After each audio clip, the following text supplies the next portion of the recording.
शुरू अल्लाह के नाम से जो बड़ा मेहरबान और रहम करने वाला है। अस्सलाम वालेकुम ख़वातीन व हज़रात, आप सबको मैं अपने YouTube channel Islamic Azhar TV पर खुश आमदीद करता हूँ। उम्मीद है आप अल्लाह ताला के फजल व करम से खैर व आफ़ियत से होंगे। हाज़िर हैं आपकी खिदमत में एक नई सबक आमोज़ कहानी के साथ। उम्मीद है आप लोगों को ज़रूर अच्छी लगेगी। एक मुल्क का बादशाह बहुत रहम दिल और नेक था। वो रियाया के हक़ में बहुत अच्छा था। चनाचा तमाम रियाया उससे मोहब्बत करती थी और उसे खूब दुआएं देती थी। उसी मुल्क के एक दूर दराजा गांव में एक किसान रहता था, जिसकी ये ख्वाहिश थी कि वो अपने नेक दिल बादशाह की ज़ियारत को जाए और उसकी खिदमत में कोई तोहफ़ा पेश करे। उसने अपनी बीवी से कहा कि मैं बादशाह से मिलने के लिए जाना चाहता हूँ और मेरी ख्वाहिश है कि मैं उससे कोई तोहफ़ा भी दूँ। मुझे मशवरा दो कि मैं बादशाह के हुजूर क्या तोहफ़ा लेकर जाऊँ। बीवी ने कुछ देर सोचा और कहा कि बादशाह के पास तो हर चीज़ होगी, हम उसे क्या तोहफ़ा दे सकते हैं। हाँ, हमारे घर के पास बहने वाले चश्मे का पानी बहुत मीठा और ठंडा है और मुझे यकीन है कि ऐसा पानी पूरे मुल्क में कहीं भी नहीं होगा, हत्ता कि बादशाह के पास भी नहीं होगा। मेरा मशवरा है कि तुम बादशाह के लिए ये पानी ले जाओ। किसान को ये तजवीज़ बहुत पसंद आई और उसने अपने चश्मे से पानी के 2 घड़े भरे और अपने गधे पर लाद कर बादशाह से मुलाकात के लिए रवाना हो गया। कई हफ्तों के सफ़र के बाद किसान बादशाह के महल तक पहुँच गया और उससे मुलाकात की इजाज़त चाही। इजाज़त मिलने पर बादशाह को तोहफ़ा पेश किया और उसे बताया कि ये मेरे गांव के चश्मे का पानी है और ऐसा मीठा और ठंडा पानी आपको पूरे मुल्क में कहीं भी नहीं मिलेगा।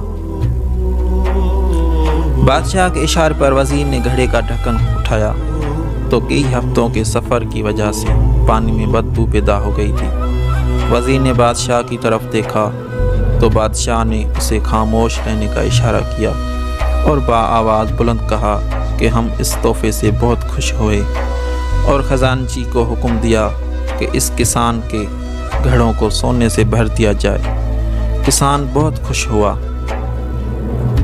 और बादशाह ने वज़ीर को बुलाकर चुपके से कहा कि पानी को गिरा देना और वापसी पर इस किसान को उस रास्ते से गुजारना जहां हमारे चश्मे हैं, ताकि इससे इल्म हो कि हमारे पास पानी के कितने चश्मे हैं और पानी कितना ठंडा और फ़रात बख्श है। चनाचे जब किसान को इनामात देने के बाद उन चश्मों के पास से गुजारा गया तो वो समझ गया कि उसका तोहफ़ा कितना हकीर था, लेकिन बादशाह ने उसके हकीर तोहफ़े को भी कबूल करके उसे इनाम से नवाजा।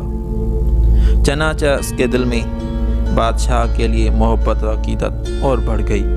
हमारी इबादत का भी यही हाल है। हम जो टूटी फूटी इबादत करते हैं तो हम उसे बहुत अच्छी समझते हैं और अपने माल के हुजूर पेश करते हैं।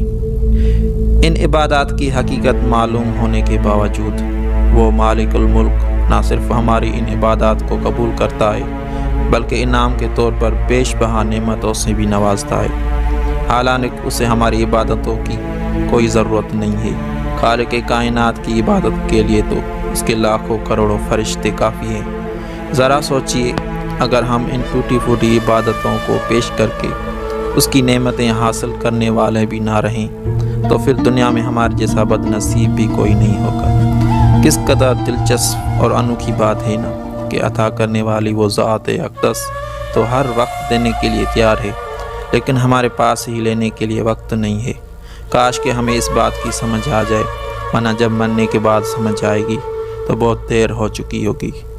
हमें अभी से सोचना होगा। अल्लाह पाक हमें अपनी रहमत के सदक़े में नेक अमल करने की तौफ़ीक़ अता फरमाए। उम्मीद है आज की ये सबक आमोज़ कहानी पसंद आई होगी। अगर आज का ये वीडियो आप लोगों को पसंद आया है तो अपने दोस्तों के साथ ज़रूर शेयर करें और हमारे YouTube channel Islamic Azhar TV को सब्सक्राइब करना ना भूलें।